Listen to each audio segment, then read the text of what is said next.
Anak ko, binilan kita ng bagong cellphone. Di ba gusto mo to? Oh, thank you po, Nay. Magagamit ko po to sa school. Nay, meron din po ba ako? Anak, sa susunod ka na lang, ha? A few moments later. Wow, bagong cellphone? Ang ganda, di ba? Pwedeng patingin? Sige ate, oh. Paborito ka talaga ni nanay, no? Deserve mo naman. Salamat, ate. Deserve mo din to.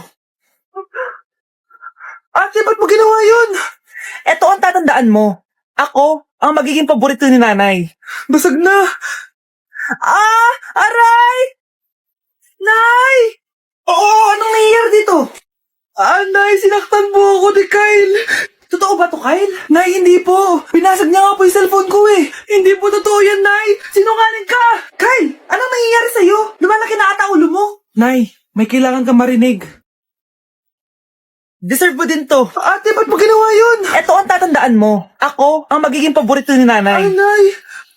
Lalo mo lang ako binigyan ng dahilan kung bakit hindi ikaw ang paborito kong anak.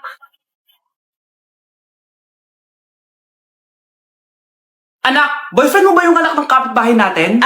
Opo, Nay. Ano? Ayoko yun. Makipaghiwalay ka na doon. Bakit naman, Nay? Mahal namin yung isa't isa. Di nga marunong magbayad ng utang yung nanay nun? Oh, ano naman kinalaman namin doon? Basta. Di kayo pwede nun. A few moments later. Babe, pumunta ka na. Tulog na si nanay. Hi, babe. Hello. Ba't parang kabado ka, babe? Kasi ayaw sa'yo ng nanay ko. Ayan na nga ba sinasabi ko? Nay! O anak, bakit nandito ka sa bahay ng babaeng yan? Nandito pala hindi marunong magbayad ng utang. Nahiya naman ako sa'yo, chismosa.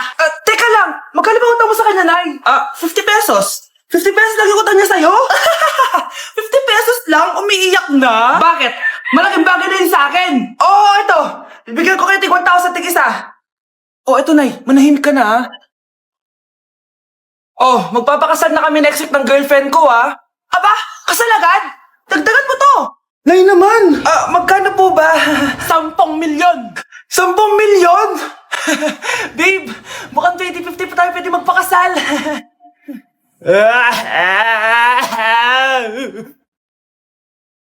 Mga anak, maganda ba?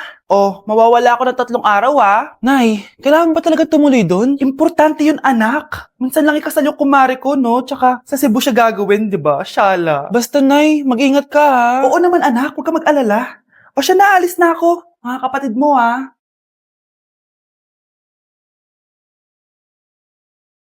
Saan yung wallet ko? Ay, kuya! Balik tayo sa bahay. Nakalimutan ko yung wallet ko. Ano ba yan? Maliliit na ako. Ano ba yan? Ano ba yan? Oras na.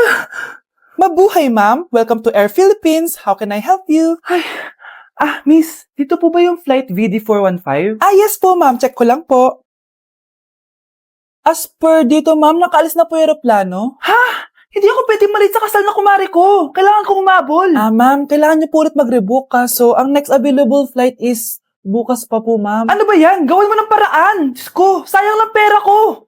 Wala palang kwenta tong airlines niyo eh. Uwi na nga lang ako. Sorry, ma'am. Nay, nandito ka na agad? Akala ko ba 3 araw ka mawawala? Di ayun, naiwan ako ng aeroplano. Alam mo, parang pinipigilan talaga ako ng universe makaalis eh. Nay, buksan mo yung TV. Bakit?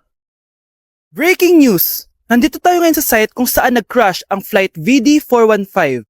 Ayon sa mga otoridad, walang nakaligtas sa mga pasahero nito. Kaya pala, kung nakasakay ako dun sa aeroplano na yun, patay na ako ngayon. Dok, bakit ka meron neto, Bakit may picture ka ng nawawala akong anak? Hindi mo ba talaga ako naaalala? Hindi. Sabihin mo sa akin, buhay pa ba ang anak ko? Umalis ka na. Marami pa akong gagawin. Buhay pa ba ang anak ko? Oo! Buhay na buhay ako! Ako ang anak mo na iniwan mo sa palengke dati! Nagtataka ka? Isa na akong trans ngayon. Alam mo, buti na lang may mabait at mayamang pamilyang kumukup sa akin.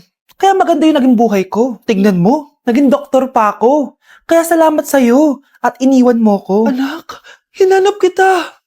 Umasa ako na babalik ka. Hindi na importante yan. Ayaw na kita makita at hindi na kita kailangan. Kaya umalis ka na! Hello po. Kamusta po yung pasyente? Dok, si nanay naman yung nagkasakit. Kamusta na siya? Okay naman. Sa iba ko na lang siya ipapaasikaso, ha? Anak? Anak, please! Bakit anak tawag mo sa kanya, Nay? Sure ka ba na habang buhay ka magagalit sa nanay mo? Nakita ko results niya kanina. Anytime, pwede siya mawala. Magpapahangin lang ako. Nasaan na sila? Hello, nurse? Nasaan yung pasyente dito sa room 214? Anak? Ako ba hanap mo? Nay, akala ko may masamang nangyari na sa'yo. Anak, hindi na kita iiwan. Good news! False alarm lang pala yung nakita namin result sa nanay mo. Ibig sabihin, magiging okay siya. Salamat naman. Nay, ayoko na mawala ka sa akin, ha? Yay! May ate na ako! Ikaw, Miguel, ayaw na kita lumalabas ng bahay. Naiintindihan? Ano? At pwede ba? Huwag ka nasasama dun sa kaibigan mo hampas lupa na yon. Dahil ayaw ko ng ganong klaseng tao ang magiging kaibigan mo. Ma! Para sumasobra ka na ata! Sobra na ako nasasakal sa'yo! Tsaka tumatanda na ako! Anak pa din kita! At nanay mo ko. Kaya sundin mo ang gusto ko. Pero Nay, gusto ko si Scarlett. Parehas kami ng nanay ni Michael. So ibig sabihin nun, magkapatid kami? Sinong kapatid mo, anak? Wala po, Tay. Bakit po? Anak, wala na ako sa trabaho. Tay, pero wag ka mag-alala, anak. Iisip ako ng paraan. Hindi tayo maghihirap. Magtutulungan tayo dito, Tay, ha? Kaya natin to. Salamat, anak. Susan, sure ka ba dito? Last money ko na kasi to eh. Magtiwala ka lang, Ramon. Para sa anak mo. O, ito na mga pinagawa mo, ha? Magbenta na tayo. Tara na. Sige, tara. Scarlett, ayaw sa'yo ng nanay ko. Ayaw niya akong magipagkaibigan sa'yo. Pero hindi niya ako mapipigilan. Michael, may kailangan din akong sabihin sa'yo. Yung nanay mo, tsaka yung nanay ko. Kailan ka pa natutong hindi sumunod sa akin, Michael, ha? Ma, dahil ba sa babaeng to? Please, tama na! Ayaw mo talaga makinig sa akin? Pwes, ipapadala na kita sa US at doon ka na mag-aaral. Michael!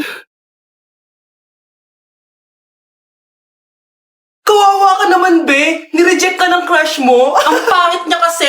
Tara na nga, baka mahawa pa tayo sa kapangitan niya.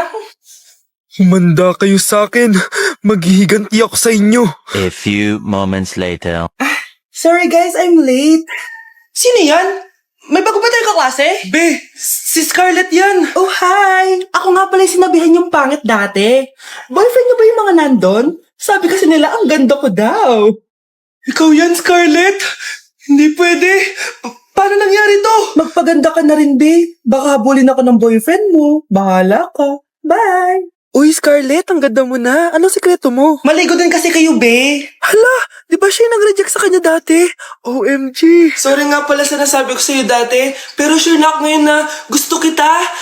Eto, para sa'yo. Okay. So tayo na? Pwede ka na umalis. Ang kapal din ng mukha mo no? Sorry pero may boyfriend na ako. Mas pogi at di katulad mo. Sandali lang. Ang sarap talaga maging maganda. Anak, gumising ka. Nay, ano ginagawa mo dito? Gumising ka, anak! Panaginip lang. Maganda pa rin ba ako?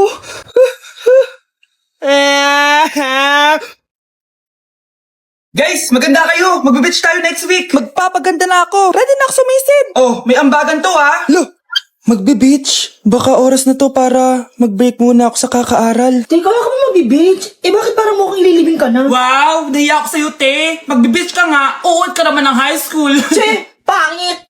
Sinabihan niya akong pangit. Ayusin mo nga sarili mo, anak. Aral ka ng aral. Mas mukha ka ng nanay kaysa sa akin. Hindi pwede to. Kailangan kong maging fresh bago kami mag-beach. 3 days later. Oh, aalis na tayo. Asan na ba si Scarlett? Ano ba yan? Pa-importante kasi. Wait guys, andito na ako. Scarlett? Ikaw yan? Ano nangyari sa'yo, be? Nagparitoke ka, no? Retoke? No. Sabi ng nanay ko, masama kasi yung araw sa balat natin. Kaya sinaya niya tong Garnier Vitamin C Serum. Anak, gamitin mo tong Garnier Vitamin C Serum. It can fade dark spots in just 3 days. For the mabilis and glow up ka dyan, anak. Oh, sino pang hindi nag-aambag dyan? Si Samantha hindi pa nagbabayad. Ha? Magbabayad naman ako eh. Wala lang akong pera ngayon. Oh, maiwan na hindi nabayad ah. Kawawa ka naman, hindi ka makakasama sa amin. Oh, sa'yo na to. Baka sakaling maging fresh ka din like me.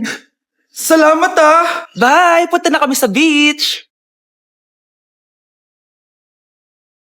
Anak, magpagaling ka lang ha. Nay, ayoko na dito sa ospital. Ang daming may sakit. Kailangan mo nang gumaling, Scarlett. Para makapag-date na tayo ulit. Oo, babe. Magpapagaling ako. Hello. Kamusta na po siya? Doc. Okay naman po siya. Pwede na po ba kami lumabas ng hospital? May bad news ako sa inyo. Nay, bad news daw. Hindi naging maganda yung mga resulta ni Scarlett. 3 araw na lang siyang mabubuhay. Hindi pwede. Ayoko! Ha? Mamamatay na ako? Huwag mo sabihin yun, Scarlett. Magpapakasal pa tayo, di ba? Magkakaanak pa tayo, di ba? Hindi ka mamamatay, anak. Gagawan ko ng paraan. Hindi pwede mamatay anak ko.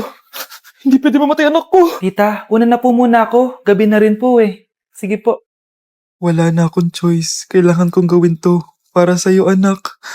O anak, kainin mo muna to para gumaling ka na. Sige po, Nay. Sarap. Kain ka lang, anak, ha? Hello. Kamusta siya? Doc, parang lumakas ako ngayon. Talaga, anak? Malakas ka na? May good news ako sa inyo. Naging okay lahat ng results ni Scarlett. Grabe, parang himala. Pwede na kayong lumabas dito sa ospital. Makakalabas na tayo ng ospital, Nay! Oo, anak! Gagawin ko lahat para sa'yo, anak. Sa wakas, nakauwi na din tayo, Nay. Namiss ko tong bahay natin. At dahil dyan, pagluluto kita ng paborito mong ulam, anak, para di ka na magkasakit. Grabe, ang sarap naman neto, Nay. Parang kakaiba yung karne neto, pero ang sarap. Kain ka lang, ha? Teka, Nay. Dumating po ba yung boyfriend ko? Nandito siya, anak. Totoo, Nay? Nasaan siya? Babe? Ayan siya. Kinakain mo.